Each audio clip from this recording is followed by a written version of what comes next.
സന്തോഷ്, പെൻജോൺ ഇന്ന് എത്തിച്ച അവിടെ രക്ഷാപ്രവർത്തനത്തിന് തിരച്ചിലിനുള്ള കാര്യങ്ങൾ നടക്കുമെന്ന് തന്നെയാണ് ഇന്നലെ കഴിഞ്ഞ ദിവസം അറിയിച്ചിരുന്നത്. മന്ത്രി മുഹമ്മദ് റിയാസിന്റെ നേതൃത്വത്തിൽ ചേർന്ന യോഗത്തിൽ പെൻജോൺ ഇന്ന് എത്തിച്ച് തിരച്ചിൽ നടത്തണമെന്നുള്ള കാര്യത്തിൽ തീരുമാനമായിരുന്നു. ഒപ്പം ഇന്ന് ഉന്നതതല യോഗവും അല്പസമയത്തിനകം ചേരുമെന്ന് മനസ്സിലാക്കുന്നു. വിശദാംശങ്ങൾ എങ്ങനെ? നിലവിൽ തിരച്ചിൽ ആരംഭിച്ചിട്ടുണ്ടോ? ആവണി, ഇതുവരെ ഇന്നത്തെ ദൗത്യം ആരംഭിച്ചിട്ടില്ല. അല്പസമയത്തിനും തന്നെ മന്ത്രി എ കെ ശശീന്ദ്രന്റെ നേതൃത്വത്തിൽ ഉന്നതതല യോഗം ചേരുന്നുണ്ട്. പ്രധാനപ്പെട്ട ഉദ്യോഗസ്ഥരും ജില്ലാ കളക്ടറുമെല്ലാം തന്നെ പങ്കെടുക്കും. ഈ യോഗത്തിൽ വെച്ച് എന്താണ് ഇതിന്റെ പുരോഗതി എന്നുള്ളതിനെ സംബന്ധിച്ച വിലയിരുത്തൽ ഉണ്ടാവും. തന്നെ രാവിലെ ഇന്ന് ഈ ദൗത്യത്തിൽ കഴിഞ്ഞ ദിവസം ഇന്നലെയൊക്കെ മുങ്ങി പരിശോധന നടത്തിയ ഈശ്വർ മാൽപേ മാധ്യമങ്ങളെ കണ്ടിരുന്നു. ഈശ്വർ മാൽപേ മാധ്യമങ്ങളോട് വ്യക്തമാക്കിയത് അതിശക്തമായ ഗംഗാവാലി നദിയിൽ ഇന്നലെ മുങ്ങിയപ്പോൾ മനസ്സിലാക്കാൻ കഴിഞ്ഞത്. അത് 12.6 നോട്ട്സ് വരെയെല്ലാം ഉയരുന്നുണ്ട്. 12.6 വരെയൊക്കെ ചില സമയങ്ങളിൽ ഈ അടിയൊഴുക്ക് ഉയർന്ന് നിൽക്കുന്ന സാഹചര്യമാണ്. അതുകൊണ്ട് അതീവ ദുഷ്കരമാണ് മുങ്ങിയുള്ള പരിശോധന എന്നാണ് അദ്ദേഹം പറഞ്ഞത്. മാത്രമല്ല, ഇന്നലെ 6 തവണ ഡൈവിംഗ് നടത്തി 15 അടി വരെ പരമാവധി പോകാൻ കഴിഞ്ഞിട്ടുണ്ട്. അവിടെ നടത്തിയ പരിശോധന കാര്യങ്ങൾ കണ്ടെത്താൻ കഴിഞ്ഞിട്ടില്ല. മരങ്ങളും ചെളിയും കമ്പികളുമെല്ലാമാണ് ഇത്തരത്തിൽ ഈ കാണാൻ കഴിഞ്ഞത്. മാത്രമല്ല, തകര ഷീറ്റുകൾ, വീടിൻ്റെ മേൽക്കൂരയൊക്കെ ഉള്ള തകര ഷീറ്റുകൾ പല സ്ഥലങ്ങളിൽ ചളിയിൽ കുടുങ്ങിക്കിടക്കുന്നുണ്ട്. അതുകൊണ്ട് അത് വളരെ കൂടുതലാണ്. അപകടങ്ങളിൽ നിന്ന് ഇന്നലെ രക്ഷപ്പെട്ടു. വൈദ്യുതി ലൈനിൽ കുടുങ്ങി ഏത് തടിയാണ് മനസ്സിലായിട്ടില്ല. ചിലപ്പോൾ ഒഴുകി ഇന്ന് ആ കമ്പി ആഴത്തിലേക്ക് പരിശോധന നടത്താൻ കഴിയുമോ എന്നുള്ള കാര്യം നോക്കും.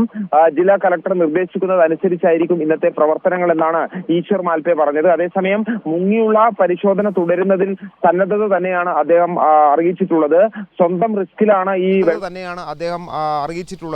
സ്വന്തം റിസ്കിലാണ് ഈ വെള്ളത്തിൽ മുങ്ങുന്നത് എന്ന് മുങ്ങാൻ ഇറങ്ങിയത്. കാരണം ഈ ശക്തമായ ഒടിയൊഴുക്കിൽ ഇറങ്ങുന്നത് അതീവ ദുഷ്കരമാണ്, റിസ്ക്കാണ് എന്നുള്ളത് ആർമിയും ഉൾപ്പെടെ സൈനികരും ഈ ദൗത്യ സംഘത്തിൻ്റെ എല്ലാവരും സൂചിപ്പിച്ചിരുന്നു. എന്നാൽ ആ റിസ്ക് ഏറ്റെടുക്കാൻ തയ്യാറായിക്കൊണ്ട് തന്നെയാണ് അത് എഴുതി കൊടുത്ത് ഈ മുങ്ങി പരിശോധന നടത്താൻ തീരുമാനിച്ചത്. പക്ഷേ ഇന്നലെ ഈ മുങ്ങിയെങ്കിലും 6 തവണയാണ് കാര്യക്ഷമമായ ഡൈവിംഗ് നടത്താൻ.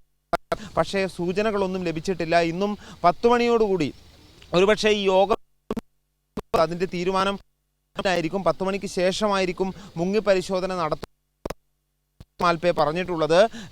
ഒരു പുരോഗതിയും കാര്യമായൊന്നും ഇതുവരെ ഈ 13ാം ദിവസത്തിൽ എത്തുമ്പോഴും രക്ഷാദൗത്യത്തിന് നേടാൻ കഴിഞ്ഞിട്ടില്ല. കാരണം ലോറിയുടെ സിഗ്നൽ ലഭിച്ചിട്ടുണ്ട് എന്ന് പറയുന്നതല്ലാതെ അവിടെ കൃത്യമായി ലോറിയുണ്ട് എവിടെയാണ് എന്നുള്ള കാര്യത്തിൽ ഒരു പൂർണ്ണ സ്ഥിരീകരണം ഇതുവരെ ഉണ്ടായിട്ടില്ല. ഈ പ്രധാനപ്പെട്ട ഒരു 3-4 സ്പോട്ടുകൾ കേന്ദ്രീകരിച്ചുകൊണ്ട് തിരച്ചിൽ പക്ഷേ അടിയൊഴുക്കിൽ പിന്നെയും പ്രതിരോധിച്ച് അതിനെ അതിജീവിച്ചുകൊണ്ട് മുങ്ങാൻ കഴിയും. പക്ഷേ നദിയുടെ വിസിബിലിറ്റി, കാഴ്ച പരിമിതി, അതായത് ഒന്നും കാണാൻ കഴിയാത്ത അവസ്ഥയാണ്. കലങ്ങി മറിഞ്ഞൊഴുകുകയാണ് ഗംഗാവാലി. അതുകൊണ്ട് തൊട്ടുനോക്കി സ്പർശിച്ച് മാത്രമേ അവിടെയുള്ള എന്തെങ്കിലും വസ്തുക്കളുടെ സാന്നിധ്യം കണ്ടെത്താൻ കഴിയൂ. അങ്ങനെ സ്പർശിച്ചു നോക്കി മനസ്സിലാക്കിയപ്പോഴാണ് ഇത്തരത്തിൽ മരങ്ങൾ, അതോടൊപ്പം തന്നെ ഇലക്ട്രിക് കമ്പികൾ, തകര ഷീറ്റുകൾ, അതോടൊപ്പം തന്നെ കല്ലുകൾ, ഇങ്ങനെയുള്ള സാധനങ്ങളാണ് ഇവിടെ ഇന്നലെ സ്പർശിച്ചപ്പോൾ കണ്ടെത്താൻ കഴിഞ്ഞത്. ഏതായാലും ഇന്നും ഈ ഒരു പരിശോധന ഈ ദൗത്യസംഘം ആവശ്യപ്പെട്ടാൽ മുങ്ങി തിരച്ചിൽ നടത്താൻ തയ്യാറാണ് എന്നുള്ളത് തന്നെയാണ് ഈശ്വർ മാൽപേ മാധ്യമങ്ങളോട് പറഞ്ഞത്. അതേസമയം ഇന്നിപ്പോൾ ഈ 9 മണിക്ക് ശേഷം മാധ്യമങ്ങൾക്ക് കൂടി ആ സ്ഥലത്തേക്ക്, തിരച്ചിൽ നടത്തുന്ന സ്ഥലത്തേക്ക് തന്നെ നേരിട്ട് പ്രവേശനം അനുവദിക്കാൻ ഒരു തീരുമാനമായിട്ടുണ്ട് എന്നാണ് മനസ്സിലാക്കാൻ കഴിയുന്നത്. അങ്ങനെയാണെങ്കിൽ അവിടെ വെച്ച് കൂടുതൽ വിവരങ്ങൾ ചിലപ്പോൾ ദൗത്യത്തെ സംബന്ധിച്ച് ലഭിക്കാനുള്ള സാധ്യത, മാധ്യമങ്ങളോട് ഔദ്യോഗികമായി തന്നെ ചിലപ്പോൾ കളക്ടറൊക്കെ പ്രതികരിക്കാനുള്ള സാധ്യതയുണ്ട്. ഏതായാലും നിലവിലെ സാഹചര്യത്തിൽ ഇതുവരെ ലോറിയെ സംബന്ധിച്ച സൂചനകൾ ഒന്നും തന്നെ ലഭിച്ചിട്ടില്ല. അതുപോലെ തന്നെ കഴിഞ്ഞ ദിവസങ്ങളിലടക്കം മഴ ശക്തമായി പെയ്യുന്ന ഒരു സാഹചര്യം ഉണ്ടായിരുന്നു. ഇന്ന് മഴ വിട്ടുനിൽക്കുന്ന ഒരു സാഹചര്യമുണ്ടോ, അതോ ശക്തമായ മഴ പെയ്യുന്നുണ്ടോ? അടിയൊഴുക്ക് സംബന്ധിച്ചുള്ള വിവരങ്ങൾ കൂടെ എങ്ങനെയാണ്?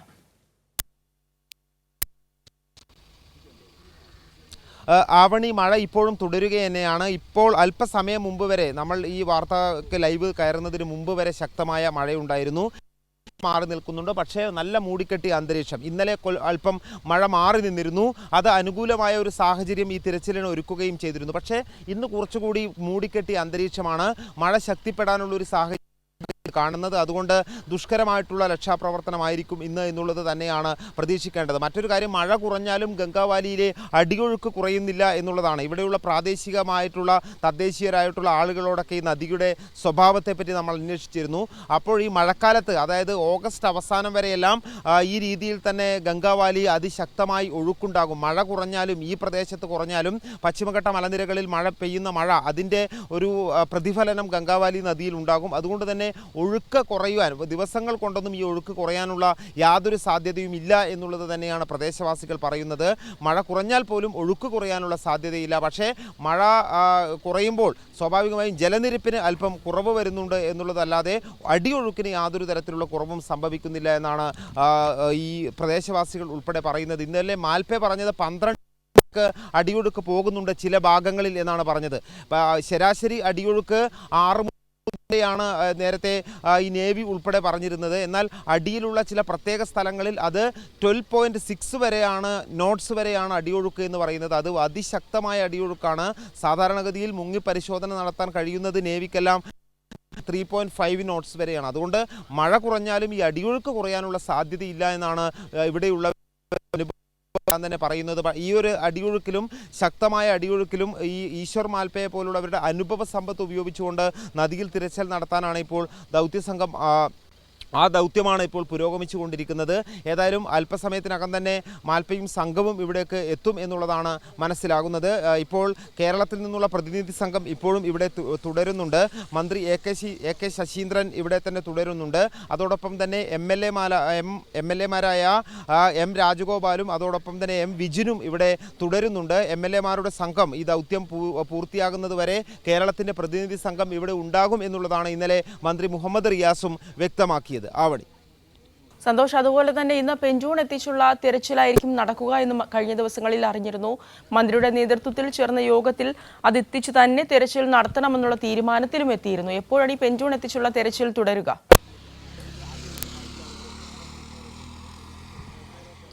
അത് സംബന്ധിച്ച് യാതൊരു വ്യക്തതയുമില്ല. പോണ്ടൂൺ എത്തിച്ച് ഈ ഒരു ഉപരിതലം സൃഷ്ടിച്ചുള്ള തിരച്ചിൽ നടത്തുന്നത് എന്നുള്ളത് സംവിധാനം ഇതുവരെ ഇവിടെ എത്തിയിട്ടില്ല എന്നുള്ളതാണ് മനസ്സിലാകുന്നത്. ഇന്നലെ അത് ഉപേക്ഷിക്കാൻ തന്നെ ഇവർ തീരുമാനിച്ചിരുന്നു. പക്ഷേ ഈ മന്ത്രിതല യോഗത്തിൽ, ഉന്നതതല യോഗത്തിൽ കേരളത്തിൽ നിന്നുള്ള മന്ത്രിമാർ ശക്തമായി ആവശ്യപ്പെടുകയായിരുന്നു ഇത് ഉപേക്ഷിക്കാൻ പാടില്ല.